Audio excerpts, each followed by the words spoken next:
Good afternoon and welcome to the third in our series of public lectures from St. Ignatius. My name is Hugh Doyle and it's a great, if rather unexpected, pleasure to be able to introduce our lecturer for today, Professor Samuel Rubenson. Michael Hjelm, who would have done it, wasn't able to be here today. Professor Rubinson holds a number of distinguished academic positions in various institutions, but from our perspective, most importantly and notably, Professor of Eastern Christian Studies here at St. Ignatius, where he's also, I think, director of our doctoral research program. He has researched and written on a wide variety of topics and themes from the ancient church, particularly from the Eastern perspective, and is perhaps best known for his scholarship on the Desert Fathers and on the implications of desert spirituality for the church today and for education particularly. He has been a leading member of the group which has produced the Svensk Patristisk Bibliotek, the publication of ancient materials from the early church into Swedish. But he's also someone who is extremely knowledgeable in the history and traditions of the Ethiopian church and has been responsible also for the Acta Ethiopica as well. As far as I know, or as far as we could remember together, he's been responsible for 3 or perhaps 4 books under his own name as author. But my quick search of the Libris catalogue, the National Library catalogue in Sweden, produced at least 42 hits with his name attached in some capacity to those publications. In addition, of course, he's been responsible for so many book chapters and articles and other publications throughout his career. However, in addition to all of that distinguished academic record, there's another aspect of Professor Rubinson which I think is particularly relevant today, and that is that he is a priest in the Swedish church and a spiritual writer. And I think so one of your aims has always been to try to communicate the meaning, the spiritual meaning of what you have read and discovered to the church for today. I can speak of this from my own personal viewpoint, or at least one step removed. My wife who is a Baptist pastor in Equmeniakyrkan, now in Sweden, went on a retreat in Norway last year and found one of your books, a brief explanation of some of the sayings of the Desert Fathers, and found that to be a profoundly helpful and illuminating experience. One of the problems I think we have had in the church is the dissociation of theology from spiritual life. And one of your themes, I think, is to try and bring the two together. And that's the theme of your lecture today, I understand. And I cannot imagine anyone better qualified and more able to do that than Professor Rubenson. Now, thank you very much. Thank you for this introduction. And I'm happy to have this chance to forward to anyone who wants what I've seen in my career. I was born in Ethiopia, and that explains some of my interest and devotion to Eastern Christian studies. When European missionaries arrived in Ethiopia in the mid-19th century, they were appalled by what they saw in the Ethiopian Orthodox Church. Their service is like the howling of a pack of hyenas, writes the Protestant missionary Theophilus Waldmeier. Of course, not everybody was as dismissive, but a Swedish missionary is famous for having invented the religion tabotism for Ethiopian Christians on account of their veneration of the replica of the tablets of the law used as altarpiece in the Ethiopian Orthodox liturgies. And the Swedish missionary said this must be a different religion from Christianity, and we call it tabotism.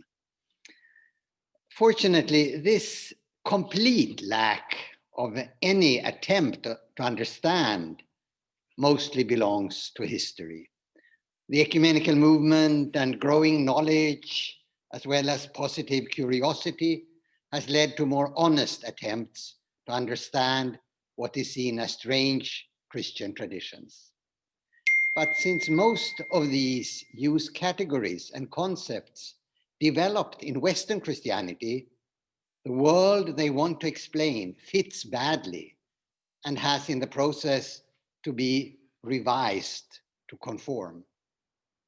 In the ambition to make Eastern Christianity less strange, we get studies of the dogmatics or the biblical exegesis of Eastern churches that are often grossly misleading. Because Eastern Christianity is, for someone who comes from a Western Christian tradition, a strange world. It's oddly enough, even more so for anyone trained as a theologian in Western context. And the reason for this is not simply the lack of studies and attempts to understand. It's not only that it's different in many aspects, the Eastern Christian world. It is that Eastern Christianity is foreign even to the concepts and ways we do theology in the West. The ways theology has been perceived and organized in the West, an organization that doesn't fit. But this organization of theology and our system of thinking of it goes back to the 13th century, that is, goes back 8 centuries, so it's very deeply engraved. It was with his Libri Quattuor Sententiarum, the 4 books of sentences, that Peter Lombard, who died in 1160, created a system of organizing Christian faith into a series of related themes that became the standard in medieval universities and has remained a basis up until today. And paradoxically, not only in the Western tradition where it was created, but even exported to the East, especially Eastern Europe. It's often been stated that no other work except the Bible was commented on to the same degree as Lombard's sentences up to the time of the Reformation, when the Protestants and Catholics refined the system. So with his work, Loci Communes, Rerum Theologicarum, Sed Hypothoses Theologicae, the common topics in theology, or the fundamental doctrinal themes, famously known as Loci Communes, and published in 1521, Philip Melanchthon shaped the system of theology of Protestant tradition. And with his posthumously published work, De Locis Theologicis, Melchior Cano, a Spanish Catholic theologian, gave the Catholic tradition its standard version of how to describe theology. And then with Friedrich Schleiermacher, the system was finalized in the late 18th century, the great age of organizing knowledge, which was going on all over Europe. But this great system, attempting to encompass all aspects of Christian faith, is, as Vladimir Lossky, Callistus Ware, and many others have argued, actually useless if one wants to grasp the way theology has been and is done in Eastern Christian studies. And that's the main problem for us and what we really need to deal with when we do Eastern Christian studies. The problem is, moreover, not simply the way theology is perceived and systematically structured, and the solution thus not a question of refining the system to fit Eastern Christianity, but it is the approach that governed the medieval development, an approach that has generally been termed scholasticism, which scholasticism is actually a method of learning characterized by dialectical reasoning in order to harmonize different theological authorities, texts of the Bible and church fathers, and make them fit a logical system without contradiction, and this is done with the help of well-defined concepts. Scholasticism made theology into an academic discipline based on authorities and governed by reason. In addition, the victory of nominalism, a way of understanding what language is, over realism in the debate on universals in the Middle Ages, strengthened the idea that man could, with the help of well-defined concepts and strict logic, create in his mind and language a model, a dogmatic structure capable of revealing a true image of God's dealing with humanity. But as Andrew Lowth has shown, the subordination of humanities and theology under this kind of nominalist concept governing natural sciences further contributed to make theology an interpretative discipline, how to interpret things, rather than a discipline drawing conclusions.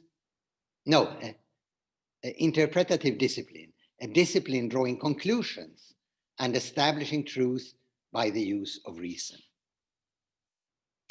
In the following, I'll make an attempt to show why and how Eastern Christian studies needs to distance itself from the methods and ambitions that have formed Western Christian studies in order to be able to make sense of its own tradition and contribute to a fruitful development of Eastern Christianity, in particular in today's societies formed by a Western academic outlook.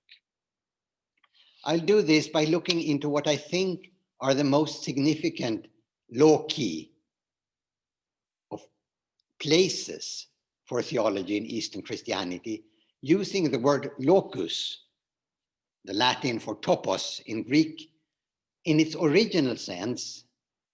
It actually comes from classical rhetoric, the place or point from which something is seen, not in the sense shaped by scholastic tradition, where locus became the heading under which a specific theme or aspect was to be handled.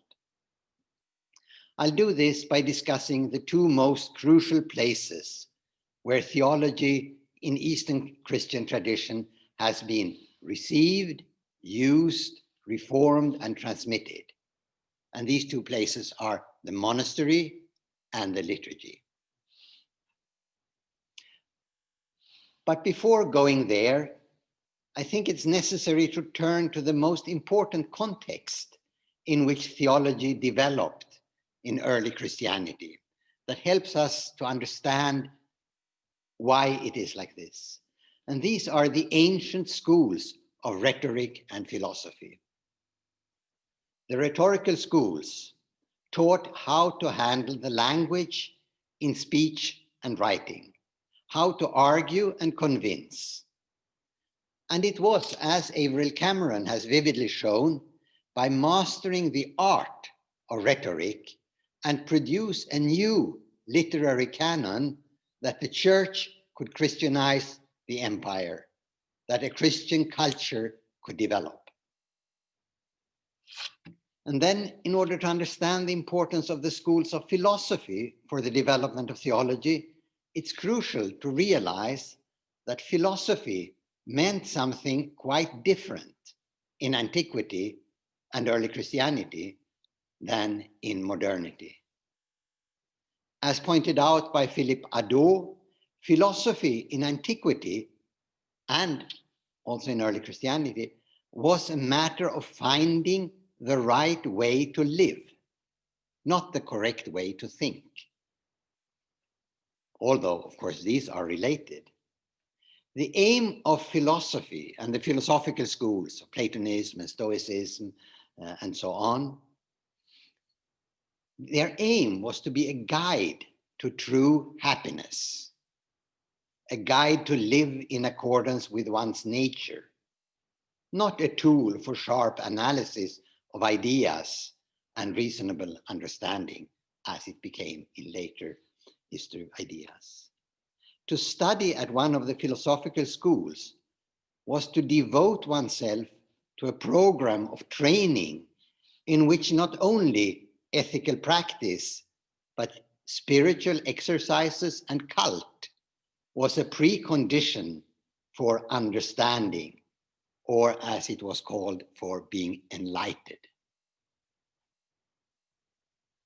To early Christian writers, from the apologists in the 2nd century up to the 6th century at least, Christianity was very often described as a philosophy, the Christian philosophy, to distinguish it from other. A philosophy that superseded previous philosophies, integrating what was valuable in these. And this becomes especially clear if one looks at how Origen's teaching in Alexandria and in Caesarea was done. From the 2nd century until the 6th century, Christianity is called a philosophy, and moreover, monastic and ascetic life is almost always called a philosophical life. So philosophy is the training in a spiritual life that makes you live according to the purpose of your being. And we can quote not only Origen, but also Eusebius, Theodoret of Kyros, Otsomenes, and all these people who speak about the Christian philosophy. And I think no one encapsulates this better than Dionysius the Areopagite, who was, on the one hand, the disciple of the last great Platonic philosopher, Proclus, but at the same time, one of the most influential Christian theologians and mystics in the history of Christianity. And this have had a very great impact on Eastern Christian tradition. Because whereas much of classical educational heritage was lost in the West due to the fall of the Western Roman Empire and the gradual loss of contact with the Hellenic and the Greek world in the West, the Eastern Christian world preserved and continued to transmit the ancient heritage and its literature. The move, which is often quoted, from Athens to Constantinople, when the schools, the philosophical schools of Athens were closed, wasn't really a great change. And the gradual takeover of the teaching positions by Christians did not radically change methods and goals, and not even the curriculum. In Eastern Christianity, the Greek authors, pre-Christian authors, were continued to be read and harmonized with Christian faith. Now to the loci, the places of theology, where theology has developed and which one needs to understand to grasp the characteristics of Eastern Christian tradition. The first one I'd like to say something about is a monastery. In contrast to Western Christianity, where the universities eclipsed the monasteries as centers of learning and teaching, the monasteries up until today remained important and in many cases the only centers of learning and teaching in Eastern Christianity. Think of Ethiopia or Egypt or Syria, and for a long time also in Greek and Eastern Europe, where now modern universities based on Western concepts have taken over. But still, the monasteries are centers of learning and teaching and preserving the tradition. And then it's important to understand that contrary to an outdated scholarly view, famous both among Protestants and Catholics, and also promoted by some early monastic sources, early monasticism was not characterized by simplicity, turning away from the world, enmity to the culture, but early monasticism was actually largely an educational enterprise, deeply rooted in classical educational tradition. When we find in descriptions like the life of Anthony that he didn't go to school, that he didn't have education, he was taught only by God, this is not to be taken at face value, because it's clear that on the one hand, this is also said in non-Christian sources about Greek philosophers, because there was this idea of revelation. And on the other hand, there was at the time, that's the 4th century when the Life of Anthony was written, a kind of competition between authors on whose holy man is the most holy man, the Christian or the non-Christian sage. And so the Life of Anthony is part of that, let us say, propaganda. And when we find in the sayings of the Desert Fathers this reluctance to reading and to books, it should be understood as a heritage of the classical tradition used to emphasize that books are not enough. It is, you could say, a kind of rhetorical display to carry through a message,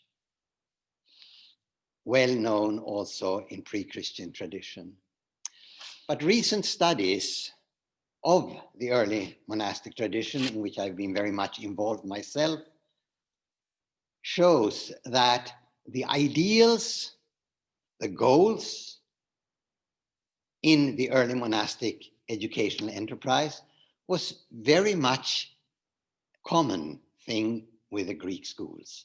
The virtues are the same: humility, goodness, mercy, and so on. The practices, retreat, fasting, concentration, repetition, are the same.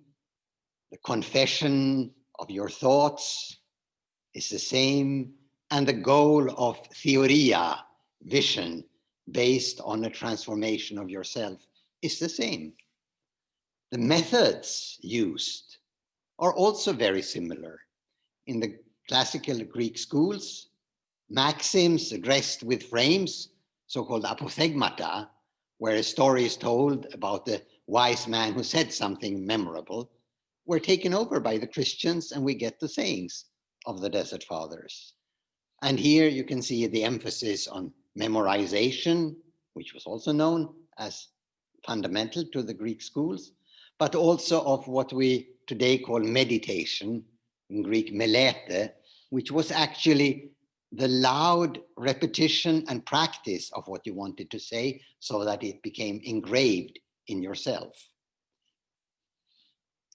And thirdly, you could also see that this idea of the teacher, not as somebody handing down information, but the teacher as a model, is very much the same. And if you go through these fundamental literature in Eastern Christian tradition, the sayings, the so-called Paradise of the Fathers, the work of John Climacus, the Philokalia, they all carry on this way of understanding how a formative process happens, how you become somebody. So this is the first locus, and the monasteries have, of course, through the centuries, and especially in societies ruled by Islam, as in Eastern Mediterranean, as in the Balkans, the monasteries have kept these traditions and trained people. And of course, it's of importance that bishops throughout the Eastern Christian world were taken from monasteries. Of course, not everybody preserved a monastic way of life when they became bishops. That's clear. And not everybody was a monk for a long time. And there was a lot of things going on that perhaps shouldn't be recommended. But still, there was this attachment to the monastic situation. And in many places, monasteries were also the seats of wealth of the church. That is where the church actually had and could keep, could protect its wealth of manuscripts, but also of art, of architecture, and so on. So these became models. And I don't think you can study Eastern Christian studies in a proper way if you don't realize how crucial the monastic tradition is. And also that you need to understand that monasteries in Eastern Christian tradition are not the same as in the West, where the monasteries were firstly very much controlled by the hierarchy of the church. Even in the East, of course, the bishops tried to control the monasteries, but in many places, especially if you go to Ethiopia, there was no way this could be done. But also the second, that the walls of the monasteries, there were not always walls. In Ethiopian tradition, there were no walls around the monasteries. But even when there were, these walls were much more open because monks went out into the wilderness, into the desert, or traveling, or walking, whereas in Western tradition, it became very, very strict, the idea of monks staying in the monastery. This was tried in the East too, but monks in general in Eastern tradition have been much more independent of one another, of the monastery, and of church leaders than in the Western tradition. But we need to go on to the second place, and that is the liturgy and prayer. And if you want to speak about the place, it's the church itself. And I think it's probably the most important locus of theology in Eastern Christian tradition. It is a place where theology is expressed in poetry, art, and architecture. And I think it's extremely important to understand that theologians in Eastern tradition have to a very great degree been artists. The art of poetry and the art of painting are crucial as vehicles of theology in the East. I think anyone entering or even seeing an Orthodox church anywhere, whether in Russia or Ethiopia, in the US or in India, will at once recognize the importance of art and aesthetics, and even more so, anyone who takes part in the liturgy itself. It is an artistic event. And there is no need to study Orthodox liturgy in order to recognize the importance of hymnography and poetry, as well as iconography in Eastern tradition, as the deepest expressions of faith. So if the monastic tradition has preserved, developed, and transmitted the crucial tools for studies and teaching, liturgical life in all its aspects has been the space where faith is expressed through creative art. And art is, as Bishop Emilianos Timiades once said, art is the only proper language for theology. Art is namely about hiding when you reveal, a display that cannot easily be interpreted, understood, and summarized. Because art is about symbols and signs, about hints and clues, and thus most suitable for expressing what's beyond expression, for connecting heaven and earth.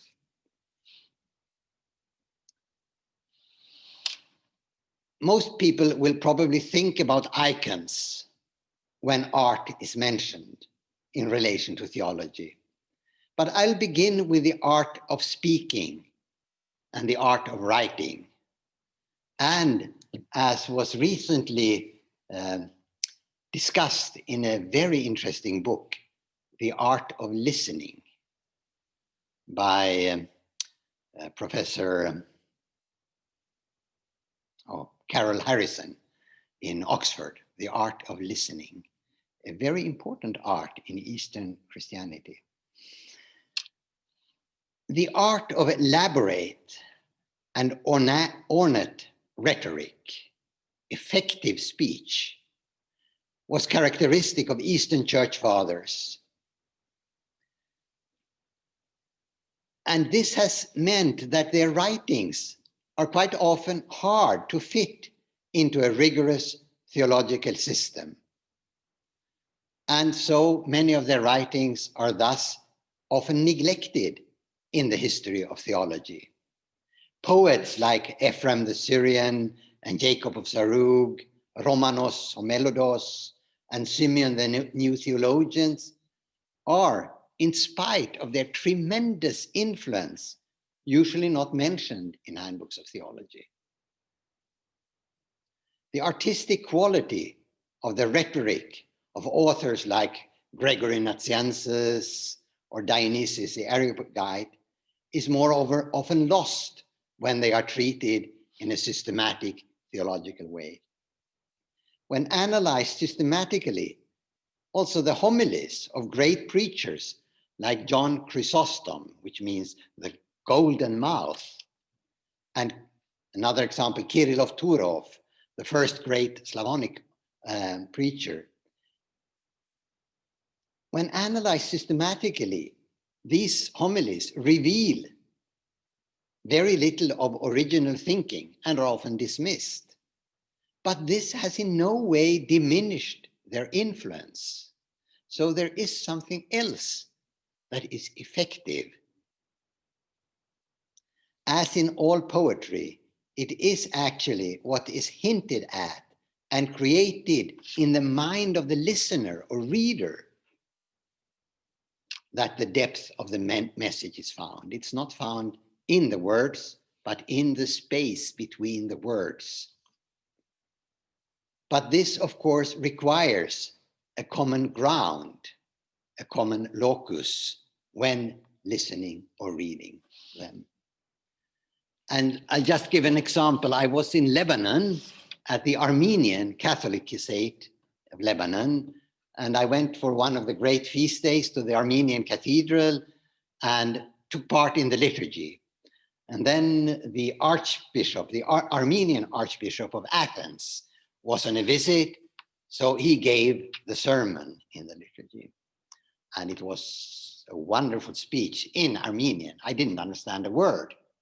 And then I asked my friend, an Armenian, what was it actually that he said? And then my friend looked at me and said, I have no idea, but it was great. It's not always the logical content that is important. It is a setting, it's a transmission of a kind of feeling and belonging. It is, as Emilianos Timiades once said, you have to realize that there is a very close connection between theater and theology. Both deal with hotheos, with God. And there are many more examples also from the Ethiopian tradition. I've heard Ethiopian preachers in Jerusalem going on and interacting with the audience in a way that is almost incomprehensible.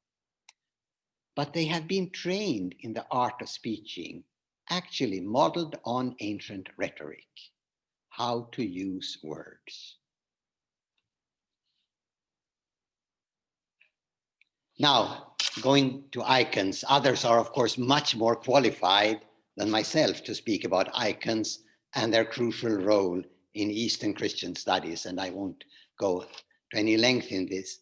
But what I think is important and often disregarded in the study of iconography is the intimate and intricate relation between icons and identification, and thus between icons and biography or hagiography, icons and stories, as well as the very close relation between icons and prayers, transformative prayers, as well as between icons and architecture.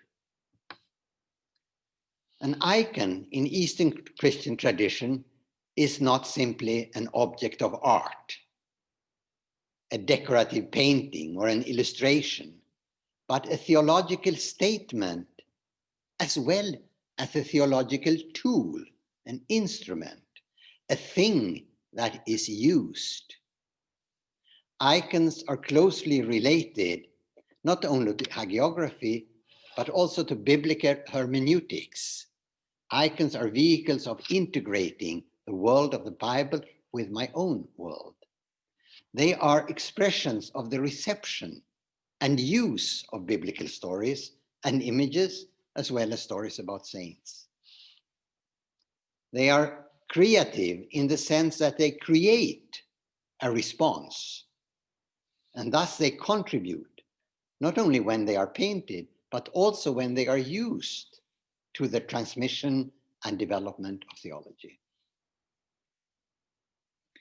And what has been said about the art of rhetoric and of iconography can also be said about architecture.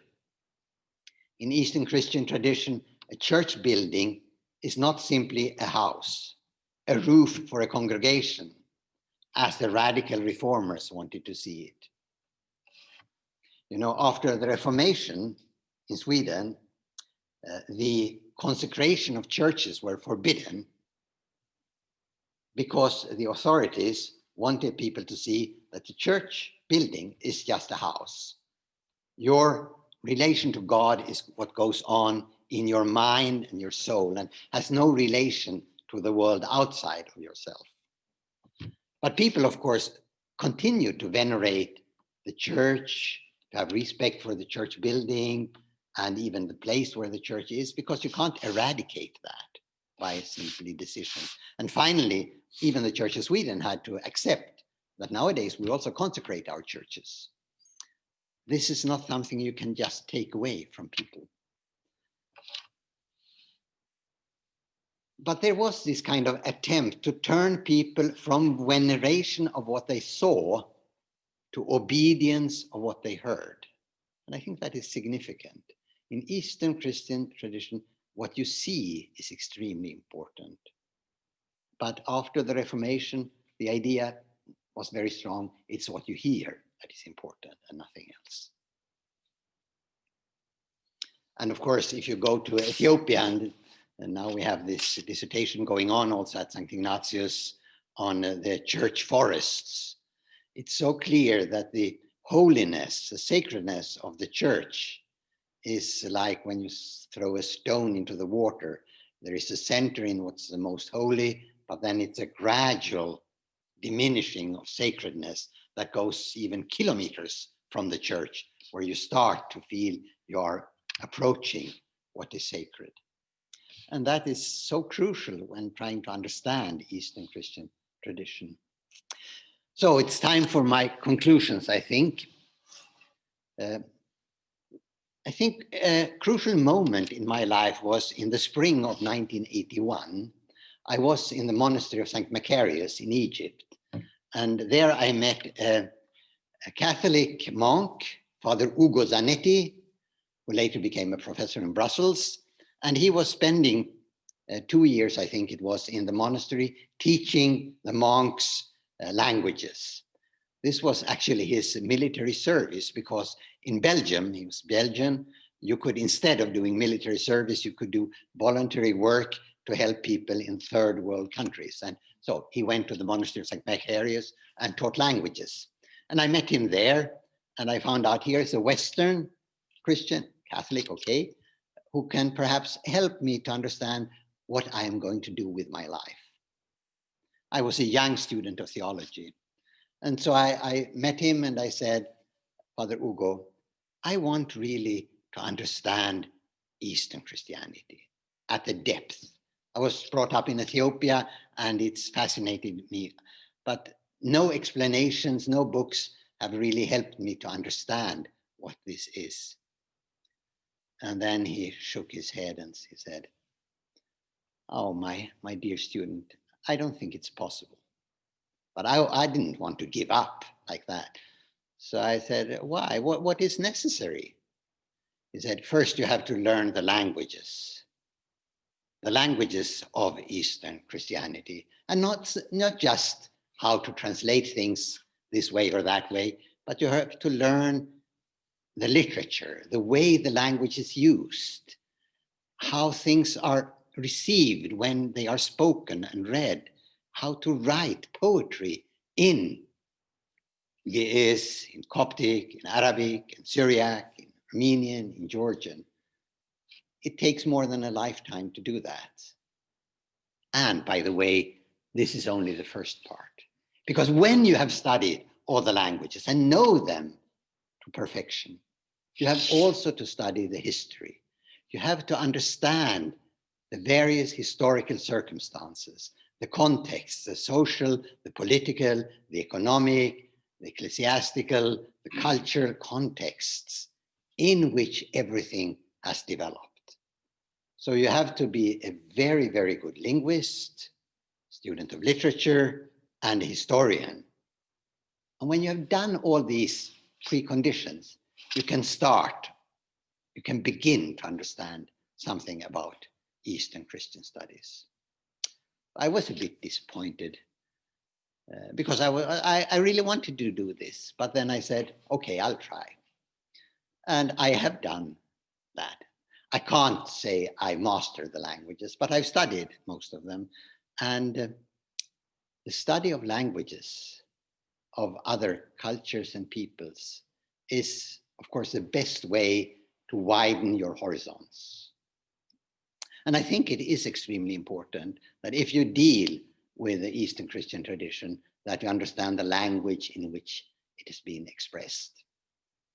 People just dealing with the translations into English of Ethiopian or Syriac writings will never grasp what there really is in these texts.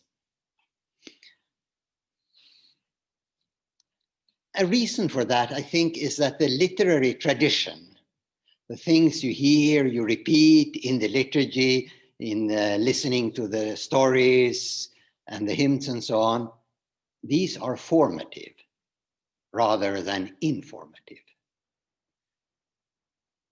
In Eastern Christian tradition, it's very much a thing of being formed by your encounters with the tradition. Of course, that is true in many senses of anybody who is brought up, because also a Swedish child will actually be formed by the things they hear and encounter. But there is no clear tradition in which they are formed because the voices are so disparate today. And so it becomes a matter of organizing and sorting information. That's what our schools do mostly. A lot of information is going to be classified and sorted out, and then conclusions drawn. And that's, of course, a very different understanding of knowledge than the ancient world and the Eastern Christian tradition has had. So that's for language and literature. And then for context, historical and so on, that's to see the vantage point from which a certain text, a certain painting, a certain behavior, a certain tradition, a certain building comes. Who is actually speaking? The biography of the persons, and not only the dates, but the kind of setting to which a person belongs is extremely important. And also, and here I think there is a difference, their ecclesial role. Because much of living as a Christian in a society and in relation to other Christians and to liturgy and so on is also to be formed into a role. In the church, the bishop, the deacons, the priest, but also the congregation in different ways play a role. As referring back now to Emilianus Timiades, in a kind of theater that is displaying God's work with the human. And then, of course, thirdly, I think the purpose is important, to really understand why something is there. The purpose of theology, the purpose of prayer, the purpose of liturgy, the purpose of church order, and the purpose of creative art. One has to look into that and not take it for granted that the purpose of prayer is exactly the same, whoever prays.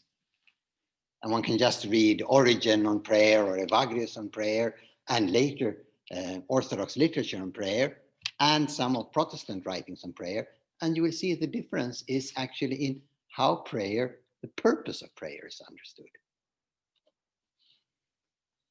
So I'll end up with perhaps trying to bring this together into an emphasis on the body as the ultimate locus of theology in Eastern Christianity. This emphasis on the body, on behavior, on seeing, on what you do, on asceticism and so on, reveals a role of the body that is different from what we have received in the tradition in the West from the time of the Reformation onwards, at least. So the developments and conflicts looked into in Eastern Christian studies deal less with what to think than how to live. And you can see that the conflicts in the Russian church or the Ethiopian church deal less with what to think than how to live, how to behave. Theology as a matter of practice, learning the art to read and to live what's handed down. Thank you very much. And I'm happy to answer questions if there are any questions. Thank you very much. Thank you. Thank you, Professor Rubenson, very much indeed.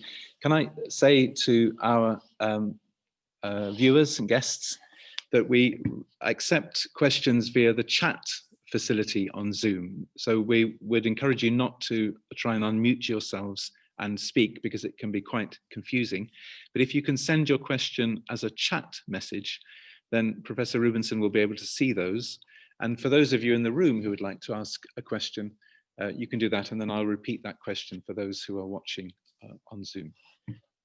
And since the time is limited, please, short questions. I'll try short answers. Very two short questions. You talk about philosophy as a way of living, and you say this is philosophy. And what's the difference between philosophy or philosophia in Greek and politis, which more or less the same? Like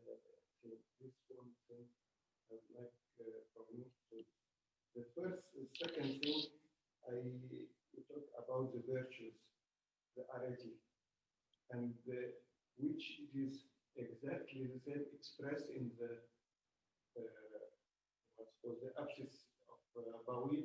You have the virtues one by the other, and which exactly the same in the Coptic hymn, the 12 arete mentioned in the scripture may come on the head of the bishop, so and so and so and so. So it's just two things that I would like to. Do you understand fully? Because Yes. I'm afraid I didn't. But if you could repeat the gist of that for the people Yeah, the watching. first question was about the relation between the Greek concept of politeia and the Greek concept of philosophia, and because both deal with the way of life.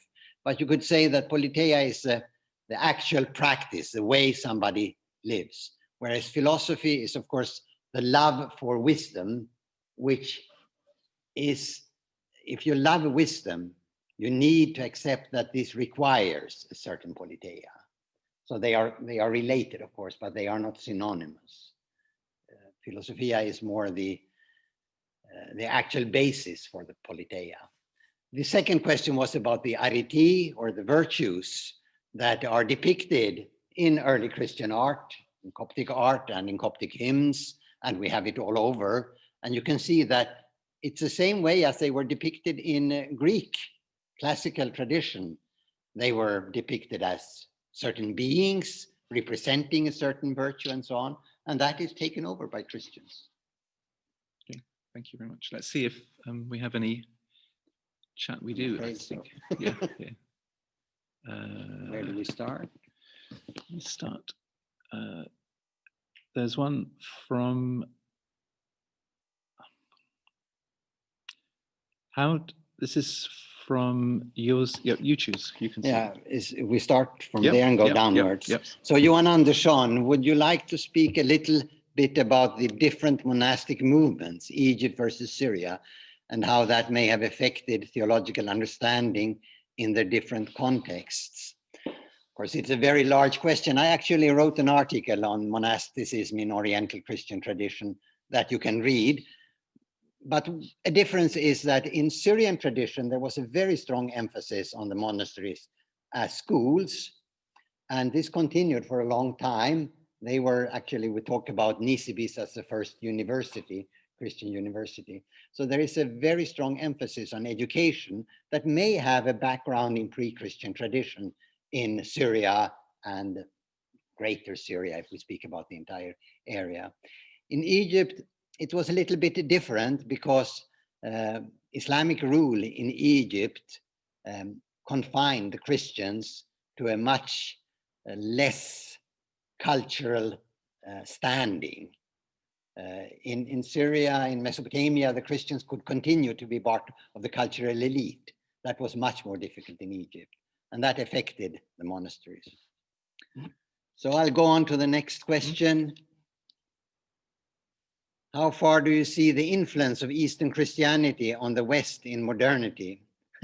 I'd say not very far. It's quite interesting that aspects like icons have entered into Western Christianity, but not very much of an influence. But what's interesting is that in modern Western philosophy and theology, there is a kind of realization that what was there in modernity is not sufficient, and we get postmodern theology. And there are links between postmodern theology and Eastern Christian thinking. So perhaps we are finding a common ground.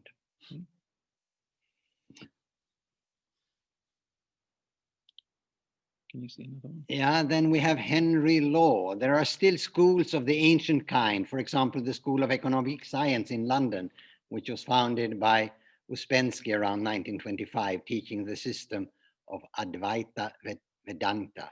Mm-hmm. Yes, and of course there are schools of the ancient kind in many places, but that's not the regular school and university system. Mm-hmm.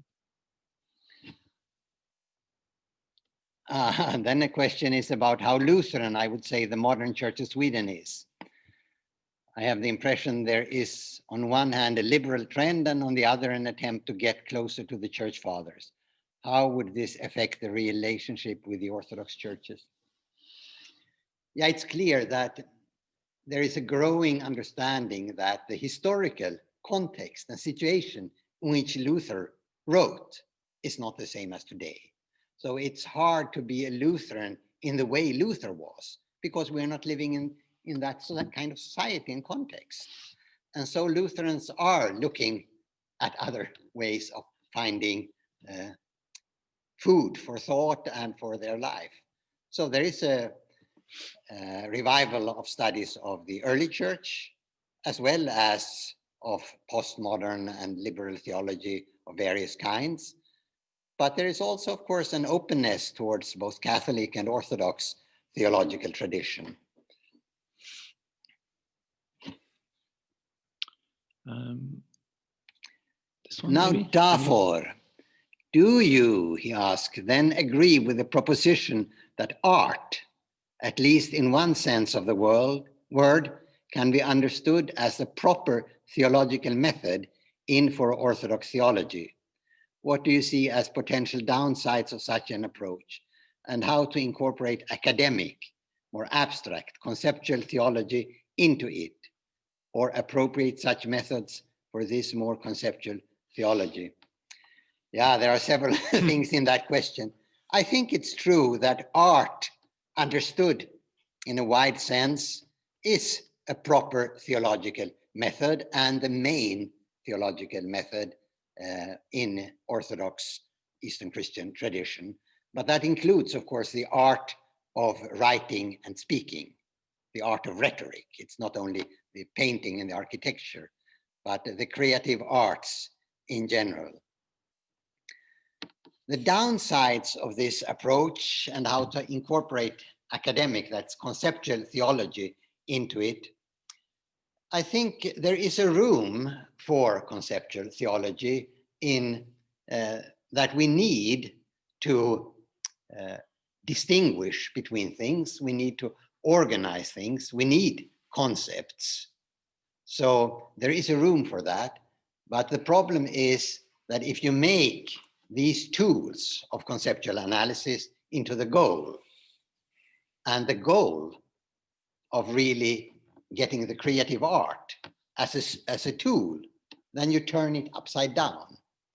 So I would argue that a preparatory method is, of course, in historical sciences, in historical critical analysis, in historical source criticism, all these things that are based on conceptual categorizations are useful as tools, but they are not sufficient.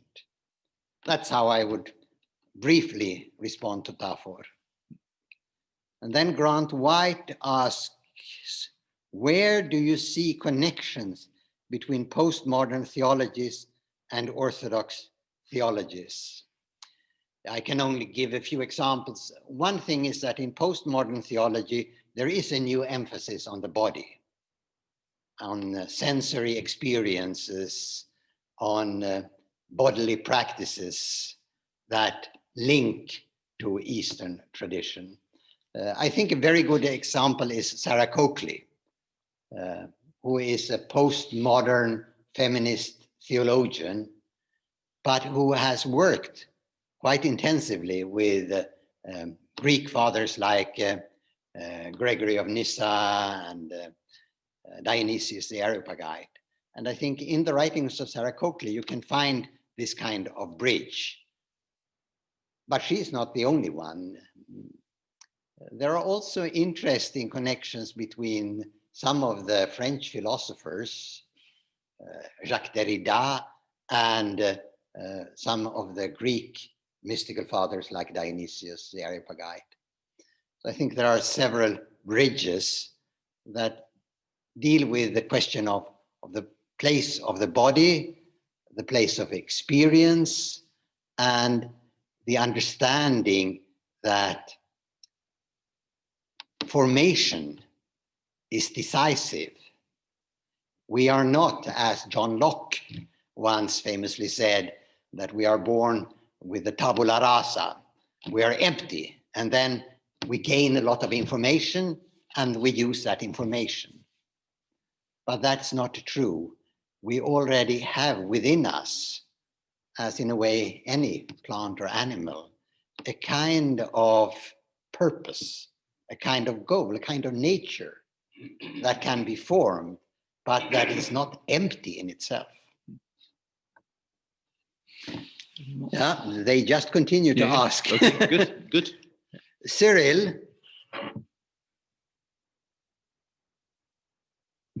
Eastern Christianity does not usually appreciate the Western Reformation.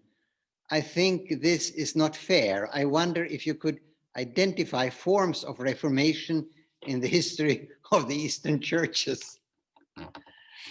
It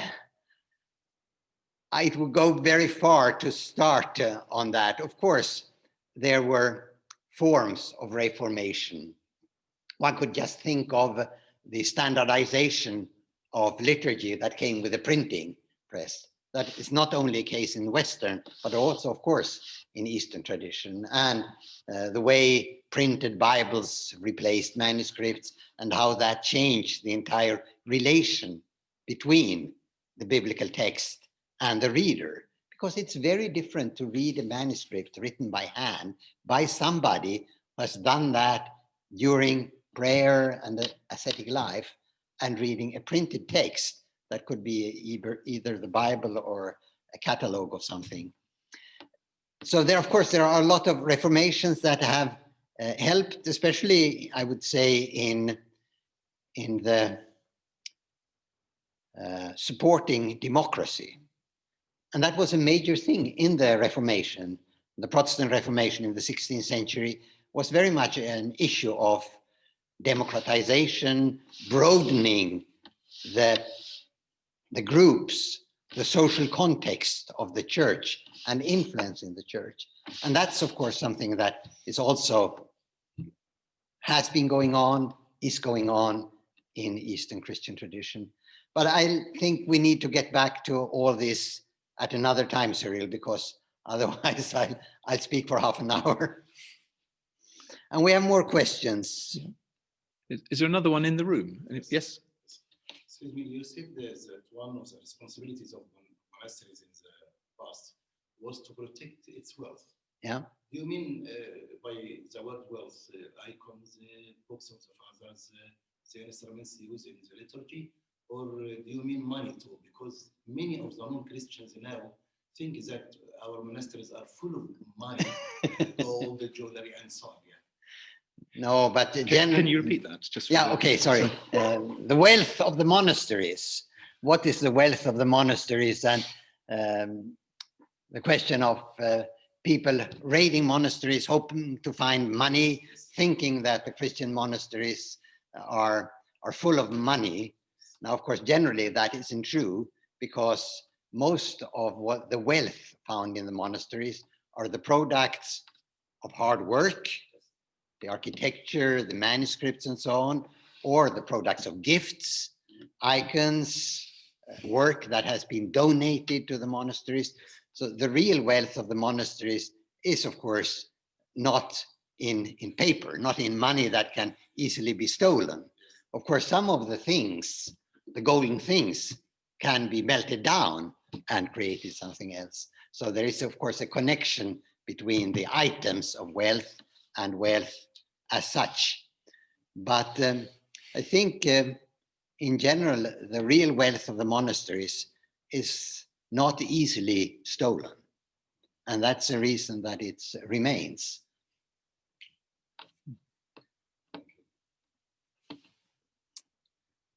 So we have more questions. Which of the church will you say influence the other, the Catholic or the Orthodox? Now, it's of course a question of what time you're speaking about. Something is. It will stop. In modern times, that's from the 17th century onwards, the last 3 or 4 centuries, the Catholic Church has had an impact on the Orthodox churches that is greater than the impact of the Orthodox on the Catholic. Things are turning now. I could say that the impact of the Orthodox churches on parts of the Catholic Church is very clear today. But that is on special areas in the Catholic Church, and I would say especially in monasticism. There are a number of Catholic monasteries and monastic orders that receive a lot of influence from the Orthodox tradition. But in general, you can say that Eastern churches, Eastern European churches, as well as the churches of the Middle East, have received a lot of influence from the Catholic. That even goes back to the time of the Crusaders.